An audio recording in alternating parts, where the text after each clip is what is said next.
convido-os a ficar para ler os primeiros 12 versículos do capítulo 7 de Mateus. Capítulo 7 de Mateus, versículo 1 ao versículo 12. Diz assim a palavra do Senhor: Não julgueis para que não sejais julgados, porque com o juízo que julgardes sereis julgados, e com a medida com que tiverdes medido vos hão de medir a vós. E porque reparas tu no argueiro que está no olho do teu irmão, e não vês a trave que está no teu olho? Ou como dirás a teu irmão: deixa-me tirar o argueiro do teu olho, estando uma trave no teu? Hipócrita, tira primeiro a trave do teu olho, e então cuidarás em tirar o argueiro do olho do teu irmão. Não deis aos cães as coisas santas, nem deiteis aos porcos as vossas pérolas, para que não as pisem e voltando-se vos despedacem. Pedi e dar-se-vos-á, buscai e encontrareis, bati e abrir-se-vos-á, porque aquele que pede recebe, e o que busca encontra, e ao que bate se abre. E qual dentre vós é o homem que, pedindo-lhe pão, o seu filho lhe dará uma pedra? E pedindo-lhe peixe, lhe dará uma serpente? Se vós, pois, sendo maus, sabeis dar boas coisas aos vossos filhos, quanto mais o vosso Pai, que está nos céus, dará bens aos que lhe pedirem. Portanto, tudo o que vós quereis que os homens vos façam, fazei-lo também vós, porque esta é a lei e os profetas. Até aqui a palavra do Senhor. Vamos orar. Ó Deus, nós te rogamos, nesta hora, que Tu fales aos nossos corações. Rogamos, Senhor, que a Tua palavra ganhe vida, que a Tua graça se derrame sobre nós, que o Teu Espírito tenha liberdade de trabalhar na nossa vida, para que a Tua palavra ela faça sentido, já hoje e no dia de amanhã. Que Tu possas ser honrado e glorificado em tudo aquilo que pensamos, refletimos, para a Tua honra, para a Tua glória. No nome de Jesus nós oramos. Amém. Podem se sentar. A Bíblia é uma arma poderosa, poderosíssima nas mãos do homem. Ela é muitas vezes invocada como justificação do nosso poder. Nós, quando olhamos para campanhas políticas, por exemplo, particularmente seja no Brasil, seja nos Estados Unidos, há versículos particularmente escolhidos para serem citados em praça pública para ganhar determinada fração de eleitores. Quando nós olhamos para determinados grupos, até mesmo religiosos, que usam a Bíblia para justificar as suas crenças. Porque é que Testemunhas de Jeová, porque é que Mormons, porque é que outras crenças e seitas usam também a parte da Bíblia para justificar as suas crenças? Nós vemos até grupos ideológicos a usarem a Bíblia para justificar as suas crenças. Grupos historicamente pró-racismo a usarem a Bíblia para justificar as suas crenças. Grupos anti-racismo a usarem a Bíblia para justificar as suas crenças. Grupos pró-LGBT e anti-LGBT a usarem a Bíblia para justificar as suas crenças. E tudo isto parte de uma premissa, que é uma premissa que rapidamente nós podemos cair, que é: o significado do texto está em quem o lê, não em quem o escreve. Retiramos a autoridade daquele que está a escrever e, de repente, o texto pode significar o que nós queremos. Retiramos um versículo aqui e um versículo ali e, de repente, o texto pode significar o que nós bem entendemos. Quando nós olhamos para este texto, nós vemos alguns dos versículos mais conhecidos, mais citados, mais incluídos em caixinhas de promessas. Afinal, nós podemos pedir o que quisermos e qualquer coisa nos será dada. Basta buscar com força, basta bater com força e nós vamos encontrar e a porta vai se abrir. Se tu não tens um carro, é porque tu não pedes com fé. Se tu não tens algo de maravilhoso, uma mansão, dinheiro na conta ou qualquer outra coisa, é porque tu não pedes com fé. Este é o versículo muitas vezes mal citado. Por outro lado, temos um dos versículos mais conhecidos na nossa geração, que é o primeiro versículo. Afinal, não julgueis para que não sejais julgados. Afinal, nós podemos dizer: quem sou eu para julgar? Afinal, a Bíblia confirma isso. Eu não sou ninguém para julgar ninguém. O que interessa é ser feliz. Julgar o outro é definitivamente errado. Mas será isso que a Bíblia diz?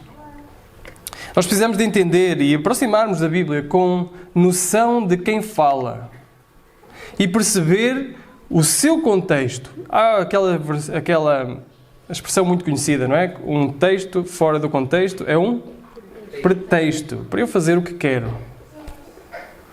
Portanto, é preciso entender os versículos e daí a importância de nós olharmos, por exemplo, para o Sermão do Monte, porque vamos ver que muito do que aqui está é consequência do que já foi dito. Nós retiramos e dizemos-lo de cor, não julgais para que não sejais julgados. O problema é que não sabemos o Sermão do Monte de cor. Poderíamos saber, mas não sabemos. E não percebemos porque é que Jesus está a dizer isto aqui e porque a explicação que Jesus dá. Então vamos a este texto. Nós temos a aproximar-nos do final, da conclusão, a partir do versículo 13, que é o próximo, as próximas mensagens, se Deus assim permitir, nós entraremos na conclusão do sermão. Jesus vai deixar bem claro que não existe meio termo, não existe meio caminho. Há um caminho e o outro caminho. Nós escolhemos um ou escolhemos outro. Jesus aproxima-se da aplicação. Portanto, esta é a conclusão do corpo do sermão. Do corpo do sermão do monte, estes é os últimos versículos que tratam da conclusão. Jesus já falou muita coisa. Falou sobre as bem-aventuranças, falou sobre aquilo que significa verdadeiramente a lei, do nosso relacionamento com Deus, Deus vê o que está em oculto, do nosso relacionamento com os tesouros desta terra, com as coisas diárias, o comer, o vestir, o beber. Mas agora ele aproxima-se e conclui com algo um bocado mais lato. Ele vai tratar de relacionamentos. Um relacionamento com o outro. Afinal, o versículo 12 nós conhecemos. O resumo da lei dos profetas, que por exemplo lá em Lucas Jesus também dá, que é o resumo da lei, que é o quê? Ama a Deus acima de todas as coisas e ao teu próximo como a ti mesmo. Dois relacionamentos muito importantes. O nosso relacionamento com Deus e o nosso relacionamento com o próximo. E se nós virmos a partir do versículo 7, Jesus vai falar sobre o relacionamento com Deus e termina a falar sobre o relacionamento com o próximo. Portanto, tudo o que vós quereis que os homens vos façam, fazei-lhe também vós, porque esta é a lei dos profetas. Ama a Deus acima de todas as coisas e ao teu próximo como a ti mesmo. Então, e os primeiros 6 versículos? Os primeiros 6 versículos são implicações negativas do amar ao próximo. Ou seja, vejam as vezes que diz não é? Se nós olharmos para os versículos, diz 2 vezes no 1 não, 1 vez no 3, não. 2 vezes no 6, não. Portanto, são consequências, não diria negativas, mas são implicações do que não devemos fazer para cumprirmos o mandamento de amarmos ao próximo. Ao cumprir o mandamento de amar ao próximo, eu não devo fazer isso. São os primeiros 6 versículos. Portanto, nós vamos olhar para eles exatamente assim. E no meio está o quê? Está Deus, o nosso relacionamento com Deus. Há pouco tempo estava a falar, há 2 dias, creio, com o Graça. Quem fez vendas, quem tem alguma formação de vendas sabe, o André sabe também, como é que se pede alguma coisa incómoda a um cliente. Sabem como é que é? É a técnica da sanduíche. A gente mete pão, carne, pão, não é?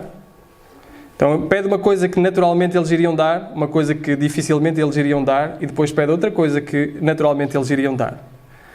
E o resumo é que eles normalmente dão as 3. Porque a primeira e a última já dariam. O mais importante a pedir estaria no meio. E não é diferente aqui. O mais importante, que depois influencia os relacionamentos com o próximo, seja naquilo que não devemos fazer, seja naquilo que nós devemos fazer, está no meio. O nosso relacionamento com Deus.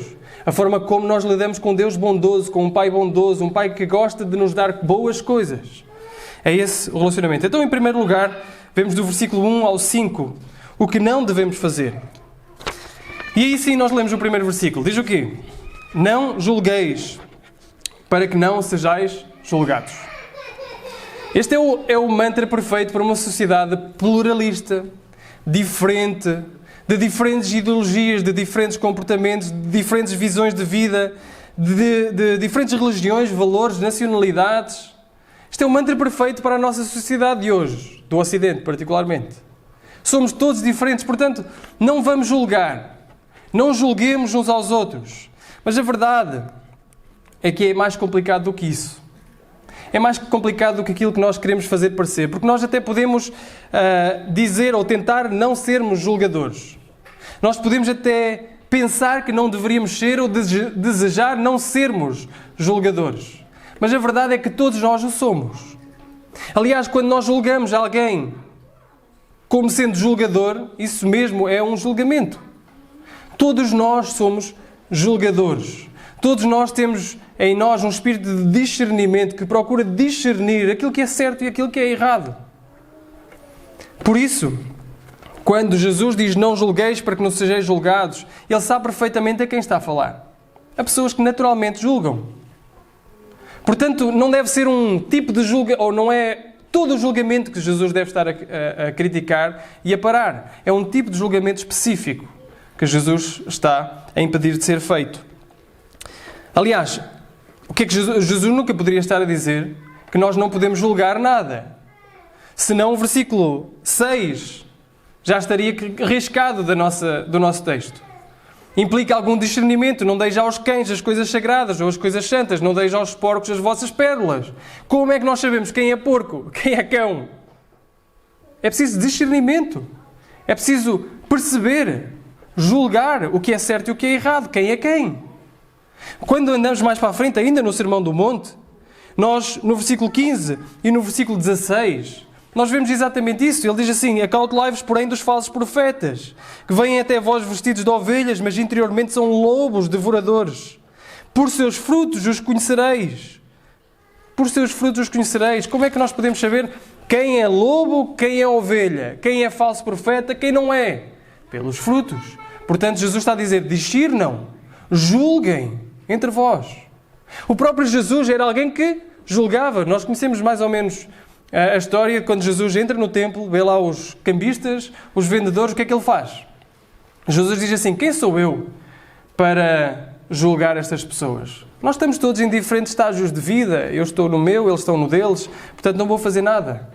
É isso que Jesus faz? Jesus entra e derriba tudo. Jesus foi um crítico feroz dos fariseus e da sua teologia. Mas não só isso, a própria Bíblia nos mostra que nós temos que ter discernimento em questões de doutrina. Gálatas 1, Paulo diz assim: olha, vocês percebam quem vos fala e o conteúdo que vos falam. Porque nem mesmo eu, ou se eu, ou um anjo qualquer, vos trouxer outro evangelho, seja anátema. O que Paulo está a dizer é: olha, julguem aquilo que vos dizem. Julguem bem se é verdade, se não é. Os crentes de Bereia faziam isso. Iam ver pela palavra se estava certo. Portanto, é preciso nós discernirmos. Lá em 1 Coríntios capítulo 5, nós vemos um homem que estava em grave pecado sexual dentro da igreja. Paulo, por palavras mais corriqueiras, passa-se com eles. Como é que é possível vocês deixarem viver um homem em pecado no meio da igreja? Uma igreja fiel, diz Paulo, é uma igreja que exerce julgamento, é uma igreja que exerce discernimento para saber o que está certo e o que está errado. Então, se Jesus não está a proibir todo o julgamento, todo o discernimento, o que é que Jesus, na verdade, está a dizer aqui? Não julgueis para que não sejais julgados. Isto é uma implicação negativa, no caso, de nós amarmos o próximo. Amar o próximo significa também saber discernir, ajudar o outro. Amar o próximo significa exortar o outro. Amar o próximo significa ajudá-lo a caminhar nos caminhos do Senhor. Isso exige discernimento, julgamento. Mas existe um tipo de julgamento que Jesus proíbe. Ele diz assim: não julgueis para que não sejais julgados. Diz o versículo 2: porque existe a razão a partir daqui, porque nós não devemos julgar. Porque com o juízo que julgardes sereis julgados, e com a medida que tiverdes medido vos hão de medir a vós. Jesus, em primeiro lugar, está a proibir o julgamento de censura. Um julgamento crítico. Um julgamento áspero. Um julgamento que procura as falhas do outro. Um julgamento que se alegra nas falhas do outro. Se vemos alguém aqui em pecado, nós dizemos: eu sempre soube. Eu tinha razão. E julgamos e falamos mal, falamos severamente, seja com a pessoa, seja atrás, nas costas da pessoa. É isso que Jesus está a dizer. Nós assumimos, porque com o juízo que julgardes, sereis julgados, com a medida que tiveres medido, vos hão de medir a vós. Em outra passagem, Paulo diz assim, olha, quem és tu que julgas o teu irmão? És tu Deus dele? És tu Senhor dele? És tu Senhor dele? És tu aquele que governa sobre as coisas? Que tem poder de determinar o julgamento da vida do outro? Que discerne as motivações do seu coração? Quem és tu? Que julgas severamente, criticamente o outro? É isso que Paulo está a dizer, que Jesus está a dizer. Jesus diz, não é uma questão de julgar, nem nunca apontar as coisas más, o que é certo e o que é errado. É outra questão. É a questão do padrão que nós usamos para medir os outros. Um padrão severo, um padrão julgador, um padrão de sentença, um padrão sem graça e sem misericórdia. E quando tu julgas desta forma, diz Jesus, tu arriscas-te a ser julgado pelo mesmo Deus com o mesmo padrão de severidade, o mesmo padrão de crítico, o mesmo padrão julgador definitivo. Por isso eu disse que era necessário nós termos o Sermão do Monte quase todo na cabeça, para olharmos para esta passagem. Se nós olharmos para Mateus, neste sermão, Jesus, ele tem apresentado as características daquele que é cidadão do reino, não é? Nós olhamos para lá, nas bem-aventuranças, na nossa primeira incursão no Sermão do Monte, vimos que alguém que é parte do reino é alguém pobre de espírito. É alguém misericordioso. É alguém que chora os seus próprios pecados. É alguém que tem consciência da sua insuficiência. É alguém que ama os seus inimigos. É alguém que está mais focado no que Deus pensa dele do que no que os outros pensam dele próprio. A pergunta é, desta personagem que Jesus tem retratado, daquilo que é um discípulo de Jesus, diga-me o que é que ele faria perante as fraquezas e as falhas dos outros. Alguém assim, alguém pobre de espírito, que chora os seus próprios pecados, alguém misericordioso, alguém que tem consciência de quem Deus é e de que Deus vê todas as coisas da sua própria vida, esse alguém, como é que julgaria, como é que enfrentaria as falhas e as fraquezas dos outros? Essa pessoa seria paciente. Essa pessoa seria misericordiosa. Essa pessoa seria relembrada do amor de que Deus já lhe dispensou em Cristo. E estenderia esse mesmo amor para o outro. Não é, mais uma vez, uma questão de não julgar. Não, cada um tem a sua vida. Não. É uma questão de julgar, discernir. E perceber que se aquela pessoa caiu numa determinada área, eu posso ajudá-la com a misericórdia e com a graça do nosso Deus. Se por um lado ou por outro lado, irmãos, o nosso coração é orgulhoso, se o nosso coração é duro, se o nosso coração está constantemente a olhar para as falhas, para as fraquezas do outro, a identificá-las, a julgá-las com dureza, isso pode ser uma demonstração de que o nosso coração ainda não está regenerado. Se nós não apresentamos nenhuma evidência de pobreza de espírito, antes somos críticos no espírito. Se nós não apresentamos nenhuma evidência de misericórdia, antes somos severos. Se nós não apresentamos nenhuma evidência de graça na nossa vida, aquilo que Jesus está a dizer, olha, o padrão que tu estás a usar, muito provavelmente será usado para ti, porque tu não apresentas nenhuma evidência de seres um filho de Deus. É um problema claro. Agora, é óbvio que mesmo os filhos de Deus podem e caem muitas vezes neste erro de julgar severamente, de sair daqui no domingo e não se lembrar da mensagem, só se lembrar da falha de um ou de outro irmão. Pode acontecer. Jesus também nos está a dizer que quando assim fazemos, nós estamos a falhar numa das melhores formas, nós estamos a perder uma das melhores formas de encorajamento que Deus nos dá. Sabe, uma das melhores formas de encorajamento que Deus nos dá é ver a graça de Deus a trabalhar na vida do outro. Quando nós vemos alguém a crescer na graça, alguém que fala bem para os outros, com amor, com graça, com misericórdia, alguém que tem crescido em maturidade, Quando nós vemos isso acontecer na vida dos outros, é impossível nós dizermos assim, olha, Deus não está vivo, Deus não trabalha, porque Deus mudou esta e aquela pessoa e tem evidenciado graça na vida desta e na vida daquela pessoa. E um espírito crítico nos pode cegar para com a graça a ser trabalhada na vida dos outros. É uma das piores coisas que pode acontecer para nós. Retirar-nos a alegria que já falámos. Retira-nos a alegria da salvação porque não conseguimos ver a graça. Não conseguimos ver o Espírito a trabalhar. Sabe, esta semana falava com um membro desta igreja. E que me encorajou essa conversa. Porque era alguém que estava, não diria plenamente consciente, mas bastante consciente da forma como Deus trabalha nesta igreja. E tem trabalhado na vida de algumas pessoas. Dependendo da pessoa com quem vocês conversam, vocês percebem isso.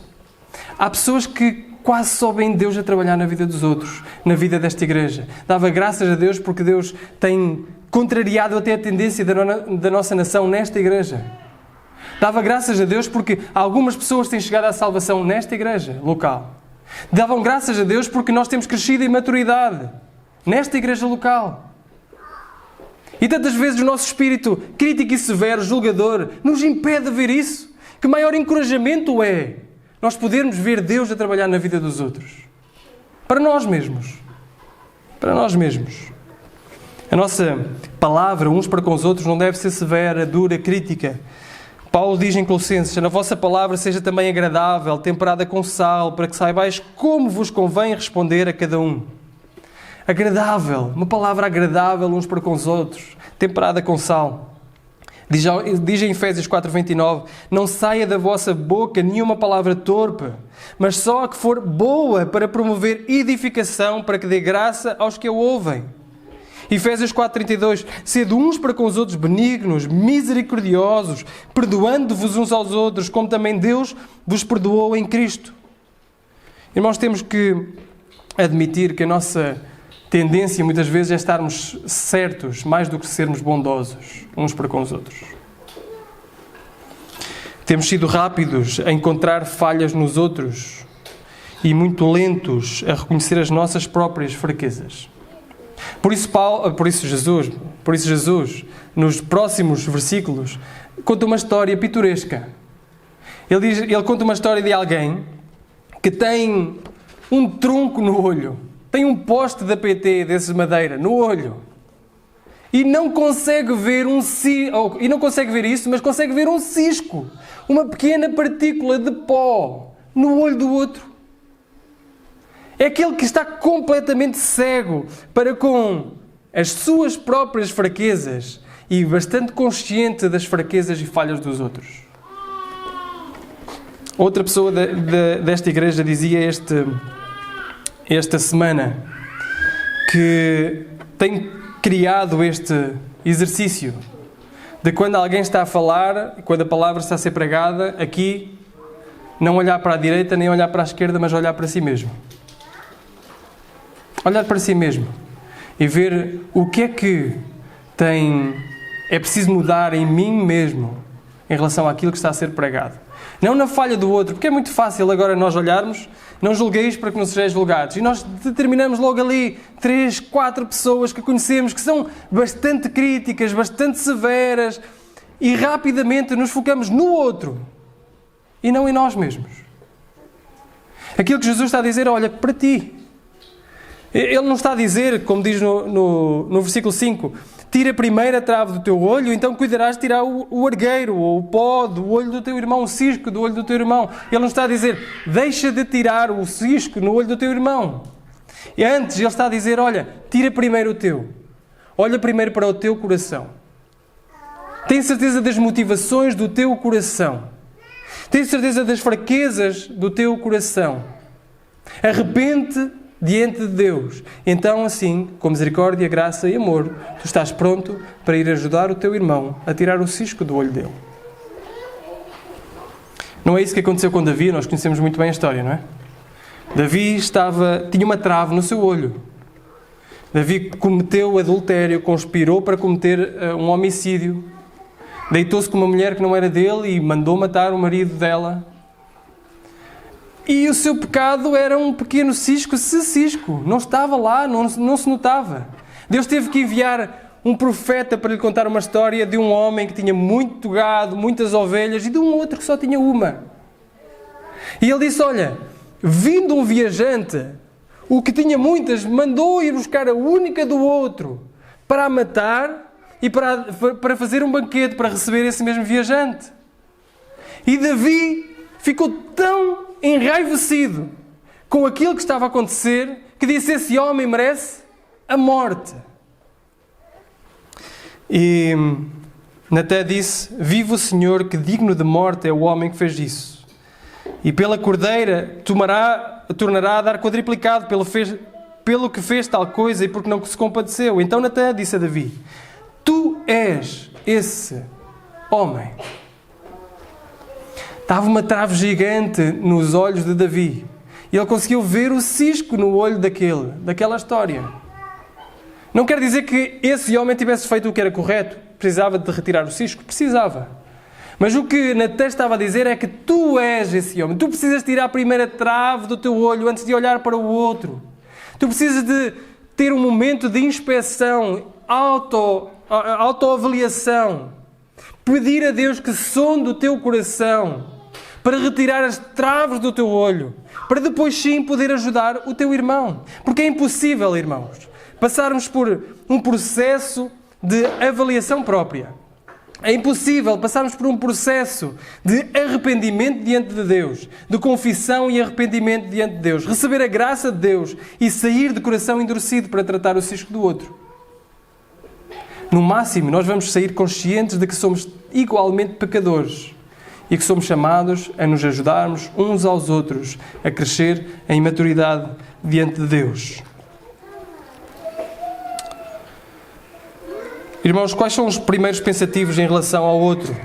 Os vossos primeiros pensamentos. Se nós vos ouvíssemos durante uma semana, será que nós vos iríamos classificar como identificador profissional de ciscos na vida do irmão? Somos detetives profissionais. Conseguimos encontrar as coisas mais profundas na vida dos outros, mas as traves que estão nas nossas, nós não conseguimos ver. Irmãos, muitas vezes eu caio nisto. E devo-vos confessar que caio nisto em várias áreas. Mas uma das áreas é, por exemplo, nas redes sociais. Eu consigo identificar colegas de ministério, muito bem, que escrevem, que fazem, que contam histórias, que são claras autocomiserações e buscas por aplausos, buscas por gostos, aprovação de ministério. E às vezes lá em casa eu falo com a Débora e estamos a conversar e começamos a identificar isso. Até que eu percebo que aquilo que o outro está em busca, eu também quero. Reconhecimento pessoal, aprovação, aplausos. A única coisa que eu desprezo na outra pessoa, sabem o que é? Ela não saber escondê-lo. E eu sei, ou eu tenho em consciência em mim próprio, que sei esconder isso muito bem. Quando nós começamos a olhar simplesmente para o pecado dos outros, somente para o pecado dos outros, isso é um problema. Agora, amamos o nosso irmão quando julgamos com sabedoria, discernimos com sabedoria e com amor, graça, misericórdia, nos ajudamos uns aos outros. Paulo diz lá em Gálatas capítulo 6, irmãos, se algum homem chegar a ser surpreendido em alguma ofensa, vós que sois espirituais, encaminhai o tal com espírito de mansidão, olhando por ti mesmo, para que também não sejas tentado. Levai as cargas uns dos outros e assim cumprireis a lei de Cristo. Irmãos, nós queremos ser uma igreja onde nos ajudamos uns aos outros a crescer.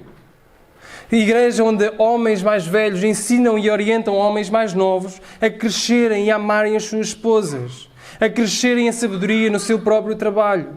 Mulheres mais velhas que ensinam e corrigem mulheres mais novas e às vezes vice-versa, para crescerem em maturidade como boas donas de casa, como vemos na Escritura, como mulheres que amam o seu marido, como boas trabalhadoras no seu trabalho. Nós queremos ser uma igreja que se ajuda, que discerne uns aos outros, mas precisamos de o ser em amor, em mansidão, como nos orienta a Escritura. Portanto, precisamos, em primeiro lugar, de entrar em guerra com o nosso próprio coração, discernir os motivos do nosso próprio coração, discernir as traves dos nossos olhos, buscar arrependimento diante de Deus e aí sim, conscientes do amor que Deus nos dispensa, podemos e devemos ajudar-nos uns aos outros. Outra forma, Paulo diz no versículo 6, de amarmos o nosso irmão, é exatamente discernir também.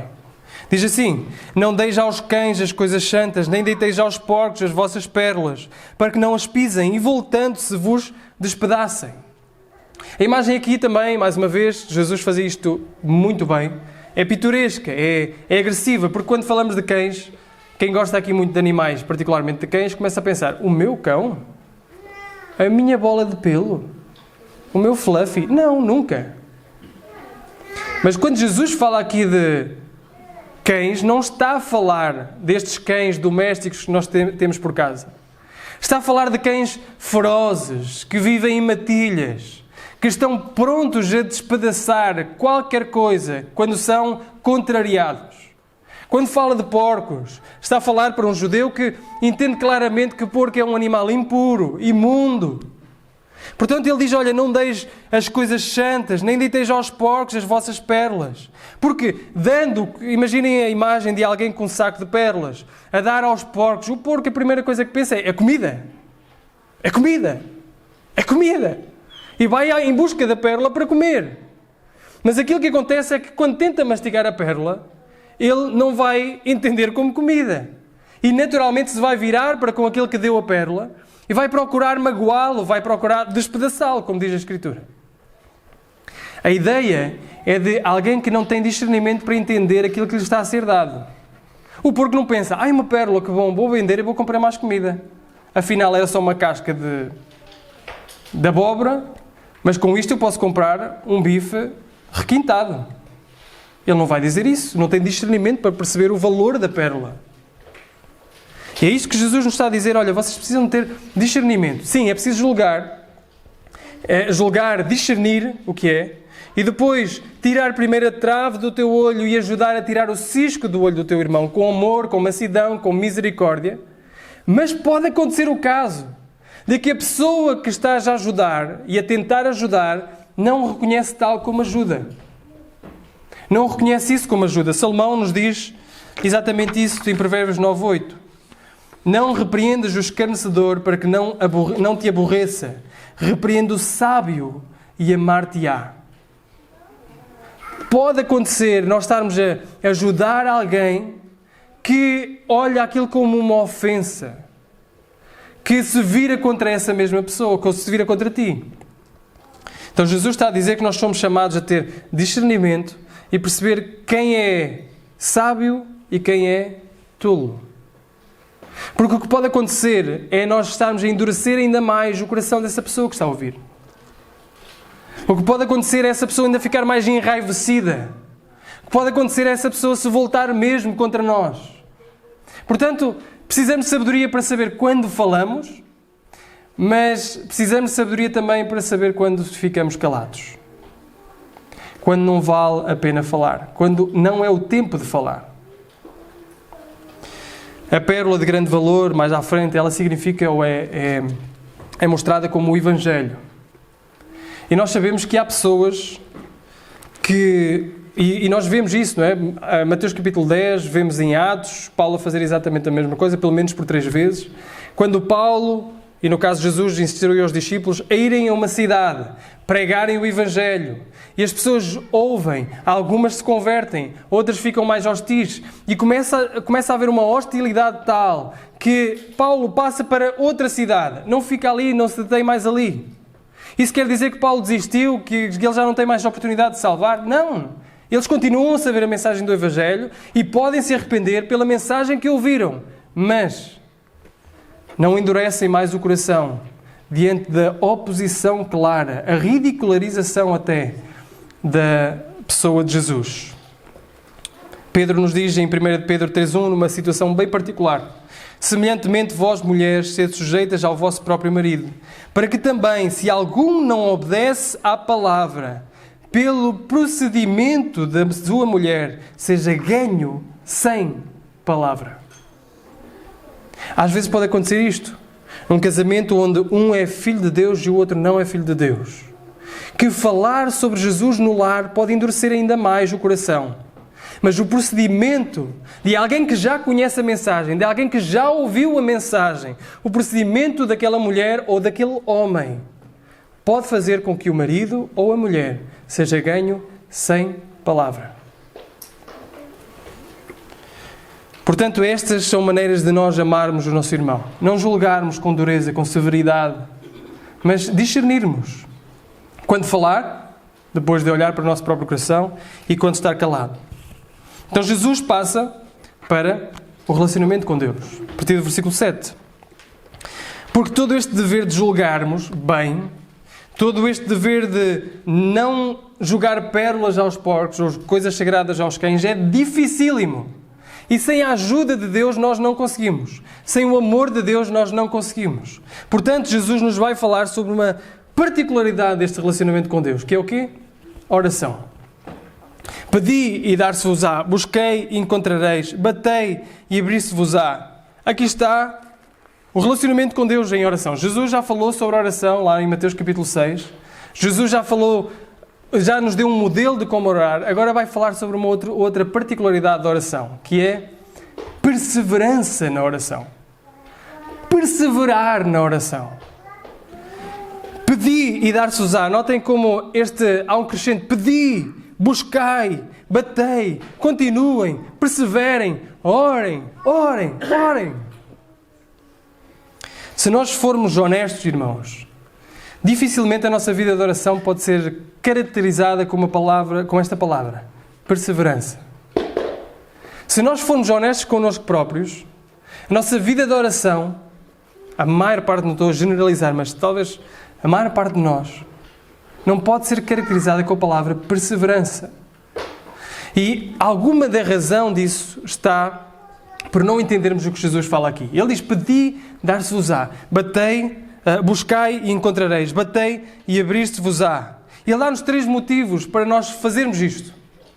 O primeiro motivo é que nós precisamos de, em primeiro lugar, perceber que precisamos de ajuda. Só alguém que está em necessidade pede. Só alguém que não tem, busca. Só alguém que ainda não entrou, bate. E que quer entrar, bate. É este o primeiro sentimento que nós precisamos de cultivar em nós mesmos para ter uma vida de oração. É uma vida de consciente necessidade de Deus. Nós precisamos de Deus. Nós não somos autossuficientes. É impossível ler este sermão, o Sermão do Monte, e ficarmos com a consciência de que eu consigo. Eu sou capaz. Eu consigo ir em frente. Eu consigo batalhar. Eu consigo vencer. Eu consigo criar maturidade em mim mesmo. Eu não preciso de Deus para prover as minhas necessidades. Eu não preciso de Deus para crescer em maturidade. Eu não preciso. É impossível isto acontecer. Se nós não sentimos que somos incapazes de lidar com tudo na nossa vida, seja física ou espiritualmente, nós nunca vamos procurar a Deus em oração. Uma geração que não vê necessidade de oração. E a primeira razão está aqui. Sabem que quando um agricultor fica sem colheita por algum desastre, ele não pode fazer outra coisa senão pedir ajuda a Deus e cultivar novamente. Nós, em nossas casas, ficamos sem cebolas, vamos ao mercado e compramos. Criou-se à volta de nós, o que é bom, não estou a dizer que é mau, mas criou-se à volta de nós um espírito de autossuficiência. Eu consigo por mim mesmo. Não preciso de ninguém. E por causa disso, nós hoje vivemos vidas espirituais também de autossuficiência. Achamos que conseguimos. Por isso, Jesus nos diz: olha, pedi, buscai e batei. Vocês precisam, insistentemente. Nós nunca seremos alguém que pede, que bate, que busca, se não reconhecermos a necessidade dele. Portanto, façamos a nós mesmos a pergunta: a minha vida de oração é um problema? A minha vida de oração é um problema? Eu não oro tantas vezes como queria. Eu passo dias ou semanas sem orar, a não ser às refeições. Se calhar é porque eu tenho uma consciência de que eu sou capaz e preciso de cultivar em mim um espírito de insuficiência. Eu não sou capaz. Esta é a razão porque nós somos rápidos a orar quando algo importante ou terrível nos acontece. Quando um diagnóstico terrível nos acontece, ou acontece àqueles que nós amamos, nós vamos orar. Porque nos notamos ou nos sentimos incapazes de vencermos e buscarmos por nós próprios. Nós precisamos de Deus. Jesus, irmãos, era um homem de oração. Jesus era um homem... O Deus encarnado era um homem de oração. Se Ele era quem era, sem qualquer pecado, um homem de oração, muito mais nós precisamos ser homens e mulheres de oração. Portanto, se nós formos honestos e virmos que precisamos de mais regularidade, mais perseverança em oração, talvez o melhor sítio para começar aí é reconhecer diante de Deus a nossa insuficiência e pedir-lhe que seja por nós que nos traga essa noção de insuficiência, que destrua em nós a nossa autossuficiência. Segunda coisa que Jesus nos diz é que temos que reconhecer que só Deus nos pode ajudar. Pedi e dar-se-vos-á. Buscai e encontrareis. Batei e abrir-se-vos-á. Deus é capaz de responder às nossas orações. Nós se pedimos, nós recebemos. Nós se buscamos, nós encontramos. Nós se batemos, a porta se abre. Porquê? Porque nunca vamos encontrar Deus a dizer: eu queria muito, mas não consigo. Tenho muita coisa agora para fazer, fica para depois. Nunca vamos encontrar um Deus que é incapaz de responder aos pedidos. Nunca vamos encontrar um Deus que é insuficiente para as nossas orações.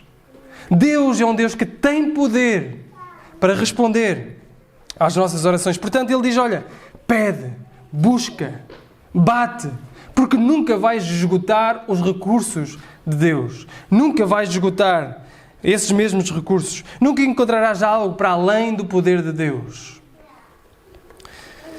E na sua soberana vontade Ele determinou que Ele dá àquele que pede, que Ele mostra àquele que busca, que Ele abre àquele que bate.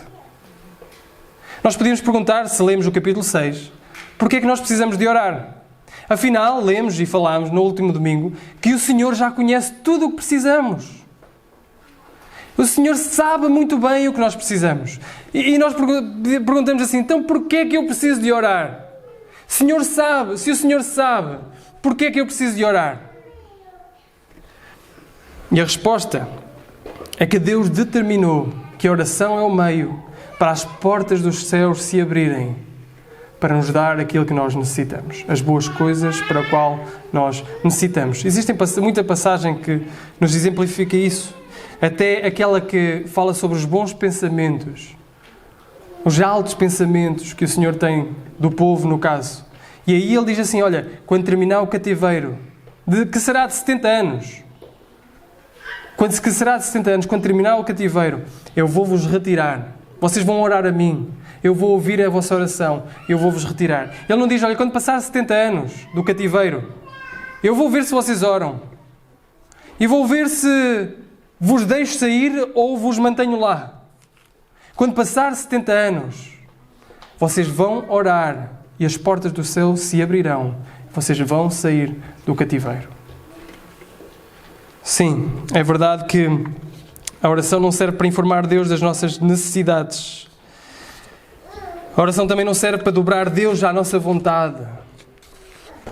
Nós precisamos de orar a Deus. Packer diz o seguinte: a sua vontade é da sua vontade reter as bênçãos até o seu povo começar a orar. Imagina só as bênçãos retidas nos céus, prontas a cair, para aquele que ora, para aquele que busca, para aquele que bate. Se vamos orar persistentemente, então temos que reconhecer a nossa necessidade e temos que reconhecer que Deus tem poder. E a última coisa que Jesus diz acerca da oração é que nós temos que reconhecer que Deus não só tem poder, mas é um Deus bom. É um Deus que nos dá boas coisas. Ele diz assim, olha, tu sendo mau, não é? Tu sendo mau, comparado com Deus, com os teus defeitos, com as tuas falhas, com o teu pecado, se tu és mau, e ainda assim se o teu filho te pede um pão, tu não lhe dás uma pedra. Se o teu filho te pede um peixe, tu não lhe pões em perigo e lhe dás uma cobra. Se tu, sendo mau, dás boas coisas aos teus filhos, que mais dará, quanto mais dará o vosso Pai Celestial, que é bom. Que é bom. O ponto de Jesus é isso. É que nós temos um Pai Celestial que dá boa e deseja dar boas coisas aos seus filhos. E eu creio, irmãos, que talvez nós tenhamos mais ou menos consciência da nossa insuficiência e do poder de Deus, mas não reconhecemos que Deus é um Deus bom. E nós perguntamos, e vocês perguntam, eu tenho consciência que Deus é um Deus bom, que dá boas coisas. E eu volto-vos a perguntar, tens mesmo a noção que Deus é bom? Se cada vez que nós orássemos, uma nota de 100 euros caísse dos céus, que reuniões nós faltaríamos? Se cada vez que nós orássemos, alguém já viu uma nota de 500? Já teve uma na mão? Já? Não? Ei, estás com vergonha? A gente não te vai pedir. Mas se cada vez que nós orássemos, o Senhor enviasse uma nota de 500 euros, abrisse os portões e os portões tivessem lá notas de 500 e fosse dispensando por cada oração. Irmãos, quão persistentes nós seríamos para com o nosso Deus. Estaríamos em constante oração, em perseverante oração. Porque afinal havia uma correlação direta entre eu orar e um Deus que é bom e gosta de mim e me vai dar aquilo que eu quero. Quão persistentes nós seríamos. O problema é que às vezes não vemos uma relação direta entre aquilo que oramos e aquilo que acontece. Porque para nós, a nossa consciência de uma coisa boa, às vezes pode não ser uma coisa boa para Deus, para nós, ou de Deus para nós. Porque se o meu filho viesse ter comigo, consciente que uma pedra era boa para ele comer, provavelmente eu continuaria a dar-lhe pão. Se o meu filho me viesse pedir uma cobra para brincar, provavelmente eu nunca lhe daria isso para brincar. Ou daria-lhe outra coisa. A nossa consciência de que Deus é bom nos faz orar, sabendo que Ele é um Deus que responde, sabendo que Ele é um Deus que tem poder e sabendo que tudo o que vem à nossa vida vindo dEle é bom, nós queremos orar com persistência, amar um Deus Pai Celestial que é bom. Que é bom e dá boas coisas àqueles que lhe pedem. Se formos honestos, irmãos, nós não acreditamos realmente que quando pedimos, nós recebemos. Atenção que Jesus não está aqui a sugerir que Deus é um multibanco cósmico, que a gente pede e recebe diretamente, particularmente este tipo de coisas. Aquilo que está a dizer é que quando nós pedimos, Deus responde. Ponto. Nós podemos pedir e não vemos a resposta direta. Não vemos a resposta clara, mas também podemos ver. Mas temos consciência de que Deus responde e está a responder naquele preciso momento. E que aquilo e a resposta que Deus está a dar é boa. E que se eu não orasse, eu não a receberia. Podemos ter a certeza que se soubéssemos o que Deus sabe, se amássemos como Deus ama, nós daríamos exatamente a mesma coisa a nós próprios e àqueles que amamos. Então, advindo deste Pai Celestial que é bom, ele termina com a regra áurea. Portanto, tudo o que vós quereis que os homens vos façam, fazei-lo também vós, porque esta é a lei e os profetas. Notem, a primeira parte em relação ao relacionamento com os outros era não faças. Não faças. E agora ele termina, faz. Existem muitos registros desta mesma regra em relação ao outro, de outros filósofos, até mesmo antes de Jesus. Mas a forma como eles usaram era numa perspectiva negativa. Ou seja, não faças aos outros o que não queres que te façam a ti. Não faças aos outros o que não queres que te façam a ti. O que é que Jesus diz? Ele muda, parece pouco, mas é muito. Ele diz assim, olha, o que queres que os outros te façam, faz também aos outros. Amar ao próximo como a ti mesmo. O que queres que o outro te faça, faz também. Se da primeira vez não faças aos outros o que não queres que te faça a ti, tu podes viver uma vida inteira sem fazer nada pelos outros. Nada pelos outros. E cumprir essa regra de uma forma passiva. Aqui Jesus nos diz que é impossível viver passivo em relação ao outro. É impossível. Porque se eu quero que me façam a mim, eu preciso fazer ao outro. Amar ao próximo como a nós mesmos. Este é um tipo de amor, irmãos, que flui de Jesus. Flui do relacionamento com o Pai e flui do próprio Jesus. É o tipo de amor, um exemplo supremo, que nos é dado para nós imitarmos no nosso relacionamento matrimonial. Marido, amai a tua esposa como Cristo ama a Igreja. É o tipo de amor que nós somos chamados a imitar. Perdoem-se e amem-se uns aos outros como também Cristo vos perdoou, ou Deus vos perdoou em Cristo. Este é o tipo de amor que flui de um amor muito maior. Portanto, a importância do relacionamento com Deus é fulcral. Está no meio. Vivermos vidas de orações para que não julguemos com dureza, com crítica, mas enderecemos as falhas e as fraquezas do outro com calma, com mansidão, com amor, com misericórdia. Saibamos quando falar e quando estar calados. E agora, façamos aos outros aquilo que nós queremos que se faça a nós. Jesus já tinha dito que não vinha abolir a lei e os profetas, antes vinha cumprir. E agora ele diz que esta é a lei e os profetas, no mesmo sermão. Esta é a lei e os profetas. Porquê? Porque Jesus é o culminar de todo o amor. É impossível amar bem sem amar com Jesus. Conseguimos fazer coisas boas? Conseguimos. Jesus acabou de dizer que vós, sendo maus, dais boas coisas aos vossos filhos. Portanto, ainda há muitas pessoas sem Jesus que fazem coisas boas. Mas é impossível amar sacrificialmente, genuinamente, sem termos Jesus nas nossas vidas. Nós somos todos diferentes, irmãos. Uns mais velhos, outros mais novos.